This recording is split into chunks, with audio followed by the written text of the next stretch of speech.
ताइक्सुआन के बाहर water cloud झील विशेषज्ञों का एक समूह था। यहाँ तक कि नानगोमजेंग और मयूर राजा जैसे अस्तित्व भी वहां मौजूद थे। झील के नीचे कांस्य दिव्य महल दिखाई दिया। अनगिनत साधक वहां पहुंचे। यह अंधेरे में एक जादुई दीपक की तरह था, जो लोगों को पतंगों की तरह अपनी ओर आकर्षित कर रहा था। इसमें अतुलनीय जादू था। महत्वपूर्ण व्यक्ति अमर बनने का अवसर देखना चाहते थे और साधारण साधक दिव्य महल का वास्तविक स्वरूप देखना चाहते थे। वे राष्ट्र अराजकता की स्थिति में था। ये फैन ने जाने के बाद वापस जाने की योजना नहीं बनाई थी। भागने के लिए उसने कांस्य स्वर्गीय महल को बाहर फेंक दिया और एक बड़ा तूफान खड़ा कर दिया। इस समय वह दुविधा में था। वह आसमान पार करना चाहता था, लेकिन ऐसा नहीं कर सकता था। वह कुछ नहीं कर सकता था। कठिन कठिन कठिन। क्या सचमुच इसे खोजने का कोई रास्ता नहीं है? वह असहाय महसूस करते हुए भौहें सिकोड़ रहा था। कांस्य स्वर्गीय महल के आगमन का प्रभाव केवल दक्षिणी क्षेत्र पर ही नहीं पड़ा। यहाँ तक कि सबसे दूर उत्तरी क्षेत्र में भी महत्वपूर्ण हस्तियां आईं। इसका प्रभाव अकल्पनीय था। पूर्वी बंजक क्षेत्र और उत्तरी क्षेत्र में जियान परिवार और अन्य पवित्र भूमि और कुलों के लोग आए। जब यह मामला खत्म हो जाएगा तो उत्तरी क्षेत्र के लोग जरूर वापस आएंगे। क्या मैं उनकी शक्ति उधार ले सकता हूँ? ये फैन ने इलाके में घूमना शुरू कर दिया। उसने चारों ओर पूछताछ की कि कौन से संप्रदाय उत्तरी क्षेत्र की महान शक्तियों के करीब हैं। इस समय ये फैन ताइक्सुआन से 30,000 मील दूर था। ये काफी दूर था। वह चिंतित नहीं था और यात्रा जारी नहीं रखी। उसने कुछ साधकों से कुछ उपयोगी जानकारी प्राप्त की। उत्तरी क्षेत्र की पवित्र भूमि वास्तव में दक्षिणी क्षेत्र की कुछ छोटी ताकतों को नियंत्रित करती थी। जब उनके शिष्य यात्रा करते थे तो वे उन्हें सुविधा प्रदान करने के लिए मोहरे के रूप में इस्तेमाल करते थे। जैसे ही ये फैन तैयारी कर रहा था, पूरे दक्षिणी क्षेत्र में चौंकाने वाली खबर फैल गई। मयूर राजा के प्रकट होने के बाद वह पहले कांस्य स्वर्गीय महल में नहीं गया। इसके बजाय वह जी परिवार के पास गया, साइन बोर्ड को तोड़ दिया और दरवाजा उड़ा दिया। ये निश्चित रूप से एक बड़ी घटना थी। प्राचीन काल से ही अस्तित्व में रहे कबीले हमेशा मजबूत रहे हैं। उनकी नींव अकल्पनीय रूप से गहरी थी। अनंत वर्षों के दौरान बहुत कम लोगों ने उन्हें भड़काने की हिम्मत की। प्राचीन कबीले के एक कबीले की पट्टिका को तोड़ना और दरवाजा उड़ा देना एक बहुत ही गंभीर परिणाम था। यह एक अकल्पनीय घटना थी।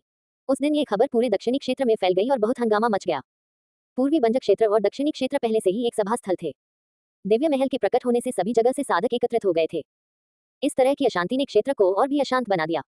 मोर राजा कौन था? वह दानव कबीले का एक सर्वशक्तिमान सदस्य था। 800 साल पहले उसने बिना किसी बाधा के दक्षिणी क्षेत्र में अपना परचम लहराया था। वह कई सालों से चुप था और सभी को लगा कि वह ध्यान में डूबा हुआ मर गया है। वह खुद को फिर से प्रकट नहीं करना चाहता था। हर कोई हैरान था कि उसने हुआंगू परिवार पर हमला किया। वह क्या करना चाहता था? इस तरह की आकृति जो पूर्ण शिखर पर खड़ी होती है, उसमें अकल्पनीय प्रभाव होता है।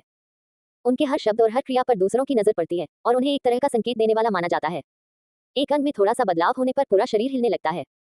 दानव जाति मनुष्यों के साथ युद्ध शुरू करना चाहती थी। अलग अलग लोगों ने अलग अलग अर्थ निकाले और दक्षिणी क्षेत्र में तुरंत तनाव फैल गया। जी परिवार, जो उजाड़ पुरातन काल से चला आ रहा था, मानव जाति की सबसे शक्तिशाली ताकतों में से एक था। ऐसा विशालकाय अनगिनत देशों को नष्ट करने के लिए पर्याप्त था। मोर राजा क्या करने की कोशिश कर रहा था? ड्रैगन मोर राजा, दानव राजा क्या करेगा? क्या क्या लेकिन बहुत जल्द ही स्पिरिट कम्युनिकेशन स्कॉलर से खबर आई कि सब कुछ दानव थेयार के वंशज के कारण हुआ था। मोर राजा यान रुयू के लिए खड़ा था। कुछ महीने पहले जी कबीले ने दानव सम्राट के पवित्र हथियार को प्राप्त करने के प्रयास में वे देश में राक्षसों को घेर लिया था। यान रुयू के घेरे से बाहर निकलने पर कई महान राक्षस मारे गए। हालांकि वह दानव सम्राट की वंशज थी, लेकिन हजारों साल बीत चुके थे। चाहे अतीत कितना भी गौरवशाली क्यों न रहा हो, वह हमेशा के लिए नहीं रह सकता था। यान रुयू शक्तिशाली राक्षसों से सुरक्षा पाने के लिए घर से निकल गई। हालांकि बहुत से लोगों ने उसका स्वागत नहीं किया। कुछ लोगों ने तो दानव सम्राट के पवित्र हथियार को अपने लिए लेने की भी कोशिश की। दानव सम्राट के वंशज के रूप में वह ऐसी स्थिति में थी। दुनिया की ठंड स्पष्ट थी। जब यान रुयू ने मयूर राजा के पास शरण ली तो वह एकांतवास में था। समाचार प्राप्त करने के बाद उसने 800 वर्षों का अपना एकांतवास समाप्त किया और उसके लिए न्याय मांगने के लिए बाहर आया। जी कबीले के चिन्ह को तोड़ना और दरवाजा उड़ा देना एक गंभीर मामला था। ऐसा हजारों सालों में एक बार भी नहीं हो सकता। मयूर राजा ने जी कबीले पर हमला नहीं किया क्योंकि ऐसा राक्षस अथाह था। यहाँ तक कि दानव जाति का एक महान साधक भी बिना किसी चोट के बच नहीं सकता था। जी कबीले के लोग क्रोधित हो गए। उसी दिन उन्होंने मयूर राजा को मारने का आदेश जारी कर दिया और सभी प्रसिद्ध विशेषज्ञों को मयूर राजा को मारने के लिए भेज दिया। भले ही 800 साल पहले मयूर राजा दक्षिणी क्षेत्र में छा जाने के लिए प्रसिद्ध था, लेकिन जी कबीला इस गुस्से को बर्दाश्त नहीं कर सका। हर कोई जानता था कि पवित्र भूमि और प्राचीनों का वंश अथाह था। यहाँ तक कि जब वे सबसे कमजोर थे, तब भी संकट को हल करने के लिए सबसे महत्वपूर्ण क्षण में अद्वितीय स्वामी हमेशा प्रकट होते थे। जी कबीले के चरम पर होने का तो जिक्र ही न करें। वे अथाह थे और निश्चित रूप से मयूर राजा का शिकार करेंगे। ये बहुत बड़ी बात है। मयूर राजा अपनी ताकत स्थापित करना चाहता है। सीधे टकराव में जी कबीला विरोध करने में सक्षम नहीं होगा। हालांकि मयूर राजा पराजित होने का इंतजार नहीं करेगा।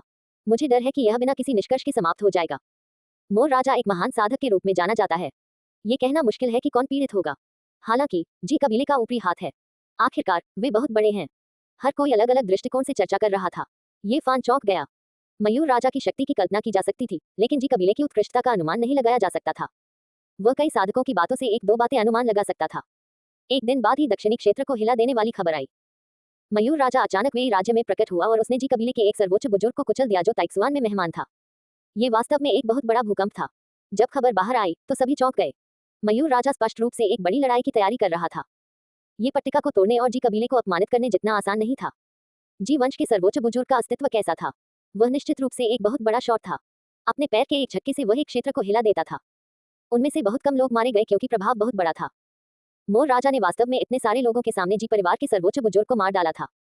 यह एक अकल्पनीय घटना थी जिसने एक हिंसक तूफान को जन्म दिया था। मोर राजा बहुत शक्तिशाली है। उसने जी कबीले के सर्वोच्च बुजुर्ग को टुकड़ों में तोड़ दिया। एक महान शक्ति के सर्वोच्च बुजुर्ग की खेती जो पुरातन काल से चली आ रही है, उसका अनुमान लगाना मुश्किल है। लेकिन मयूर राजा ने फिर भी उसे मार डाला।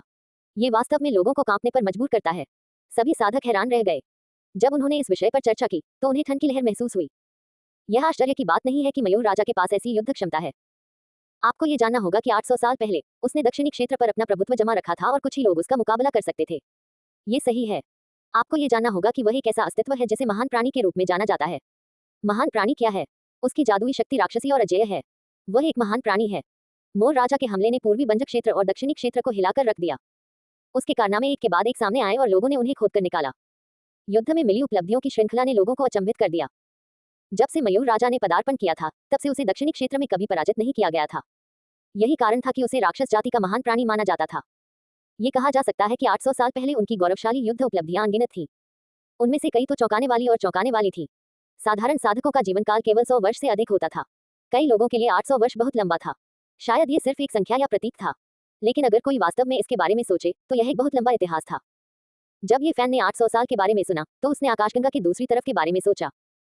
अगर यह 800 साल पहले की बात है और तब भी सोम राजवंश था तो ये कहा जा सकता है कि यह बहुत लंबा समय था। अतीत के बारे में सोचते हुए लोगों को एहसास हुआ कि मयूर राजा वास्तव में शक्तिशाली था। ये पहली बार नहीं था जब उसने किसी महाशक्ति के महान बुजुर्ग को मारा था।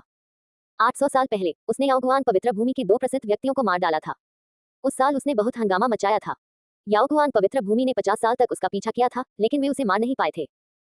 उस युग में उन्होंने अनगिनत लड़ाइयों का अनुभव किया था और कहा जा सकता है कि उन्होंने पूर्वी बंजक क्षेत्र और दक्षिणी क्षेत्र को भयभीत कर दिया था। उनमें से सबसे प्रभावशाली युद्ध याओगुआन पवित्र भगवान के साथ हुआ था। वह युद्ध धरती को हिला देने वाला था और सूर्य और चंद्रमा ने अपनी चमक खो दी थी। मयूर राजा और याओगुआन पवित्र भगवान ने 3 दिन और 3 रातों तक जमकर लड़ाई लड़ी। अंत में कोई विजेता नहीं था। भले ही यह एक ड्रॉ था, लेकिन ये दुनिया को नीचा दिखाने के लिए पर्याप्त था। आखिरकार पवित्र भूमि के भगवान पूर्वी बंजक क्षेत्र में सबसे सम्मानित व्यक्ति थे। बस ऐसे ही वह बहुत दूर भाग गया।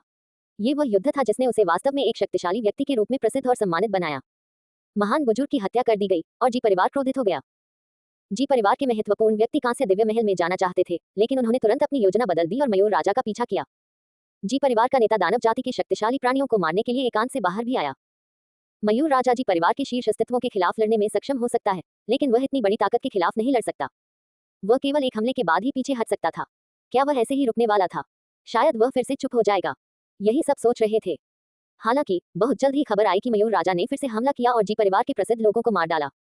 वे वही लोग थे जिन्होंने जी हाओयू की रक्षा की थी। वह वास्तव में जी परिवार के दिव्य शरीर को मारना चाहता था। ये किसी भी अन्य चीज से ज्यादा गंभीर था। हर कोई जानता था कि दिव्य शरीर का क्या मतलब है। ये जी परिवार का भावी संरक्षक था। ये हजारों सालों तक उनकी समृद्धि का कारण बन सकता था। ये व्यावहारिक रूप से उनका जीवन रक्त था। यद्यपि विभिन्न शक्तियों को दिव्य शरीर के खतरे का पता था, फिर भी उन्होंने इसे मारने की हिम्मत नहीं की। ऐसा करने से जी परिवार पागल हो जाएगा और वे तब तक चैन से नहीं बैठेंगे जब तक वे मर नहीं जाते। हालांकि मयूर राजा बहुत क्रूर था। वह जी परिवार की आशा और भविष्य के पूर्वी बंजर भूमि के दिव्य राजा को मारना चाहता था। ये कहा जा सकता है कि उसने जी परिवार के उल्टे तराजू को पूरी तरह से छू लिया था। लेकिन उसी समय जी परिवार बहुत बेचैन था। उन्होंने हर जगह खोज करने के लिए कई मजबूत साधकों को भेजा। पूर्वी बंजर भूमि के दक्षिणी क्षेत्र में कोहराम मच गया। तरह तरह की अफवाहें फैल गईं। जी हाँ, ये वास्तव में अद्भुत है। जैसा कि पूर्वी बंजर भूमि के दिव्य शरीर भविष्य के दिव्य राजा से अपेक्षित था, उसे तुरंत नहीं मारा गया और एक गुप्त तकनीक से बच निकला। ताजा खबर यह है कि जी हाओयू की रक्षा करने वाला आखिरी व्यक्ति मारा गया है। वह अकेले भाग गया और मयूर राजा ने उसका पीछा किया। ऐसा लगता है कि वह जी परिवार की आशा को नष्ट करने के लिए दृढ़ है। हालांकि जी परिवार शक्तिशाली था और पूर्वी बंजर भूमि को डरा सकता था, लेकिन वे भूमि के हर इंच पर नियंत्रण नहीं कर सकते थे। वे थोड़े समय में जी हाओयू को नहीं ढूंढ पाए और उनसे संपर्क नहीं कर पाए। वे केवल प्रसिद्ध व्यक्तियों की लाशों का पीछा कर सकते थे। ये खत्म हो गया है। दक्षिणी क्षेत्र उलट पुलट हो जाएगा। अगर दिव्य शरीर को कुछ हुआ तो जी परिवार इस भूमि को उलट पुलट कर देगा। उसने जी परिवार को भड़काने की भी हिम्मत की है। मयूर राजा वास्तव में अथाह है। मोर राजा की तुलना एक प्राचीन साधक से की जा सकती थी। कोई नहीं जानता था कि वह कितने समय तक जीवित रहा और कितना शक्तिशाली था।